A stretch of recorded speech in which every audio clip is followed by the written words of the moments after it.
News అడ్డా bathroom లో heart అటాకులు ఎందుకు ఎక్కువగా? ఈ జాగ్రత్తలు అవసరం. చాలా మంది గుండెపోటుతో అకస్మాత్తుగా మృతి చెందుతున్నారు. పరిశోధనల్లో ఈ మరణాల వెనుక అనేక కారణాలు గుర్తించారు. హార్ట్ అటాక్ తో మరణిస్తున్న వారికి వయసుతో సంబంధం ఉండటం లేదు. ఆరోగ్యంగా ఉన్నవారు సైతం సడన్ గా హార్ట్ అటాక్ కు గురవుతున్నారు. కాగా బాత్రూమ్ లో హార్ట్ అటాక్ తో మరణించే వారి సంఖ్య పెరుగుతుంది. దీని వెనుక బలమైన కారణాలు ఉన్నాయి. వీటిని గమనించి జాగ్రత్తలు తీసుకుంటే ప్రమాదం నుంచి బయటపడవచ్చని వైద్య నిపుణులు సూచిస్తున్నారు. హార్ట్ అటాక్ కేసులు భారీగా పెరుగుతున్నాయి.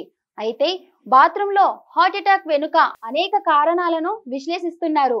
బాత్రూమ్ లో మల విసర్జన చేసినప్పుడు లేదా మూత్ర విసర్జన చేసినప్పుడు శరీరంపై కొన్నిసార్లు ఒత్తిడి బాగా పడుతుంది. అయితే అలాంటప్పుడు గుండె కొట్టుకునే వేగంలో మార్పులు వస్తాయి. దీనివల్ల ఒక్కసారిగా గుండె కొట్టుకునే వేగం పెరిగి హార్ట్ అటాక్ వచ్చే అవకాశం ఉందని చెబుతున్నారు. కొందరు మలం లేదా మూత్ర విసర్జన చేసేటప్పుడు శరీరంపై బాగా ఒత్తిడిని కలుగజేస్తారు. మల విసర్జన చేసినప్పుడు బాగా ఒత్తిడిలో చేస్తారు. ఎక్కువసేపు మూత్రాన్ని ఆపుకున్నా కూడా విసర్జించేటప్పుడు బాగా ఒత్తిడిని కలుగజేస్తారు. దీనివల్ల వేగస్ నాడిపై ఒత్తిడి పడి భారం పెరుగుతుంది. ఇది గుండె కొట్టుకునే వేగాన్ని గణనీయంగా పెంచుతుంది. దీంతో హార్ట్ అటాక్ సంభవిస్తుంది. కాగా కొందరు మరీ చల్లగా లేదా మరీ వేడిగా ఉండే నీటితో స్నానం చేస్తుంటారు. ఇలా చేయడం మంచిది కాదు. దీనివల్ల శరీర ఉష్ణోగ్రతలో ఒక్కసారిగా భారీ మార్పులు వస్తాయి. దీనివల్ల గుండె కొట్టుకునే వేగం పెరుగుతుంది. ఇది హార్ట్ అటాక్ కు కారణమవుతుంది.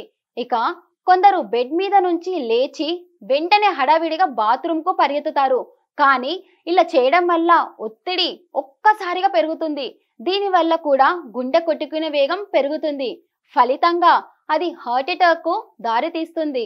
బాత్రూమ్ లో మూత్రం లేదా మల విసర్జన చేసేటప్పుడు ఎక్కువ ఒత్తిడి కలుగజేయకూడదు. అలాగే మలం మూత్రాన్ని ఎక్కువసేపు బంధించకూడదు.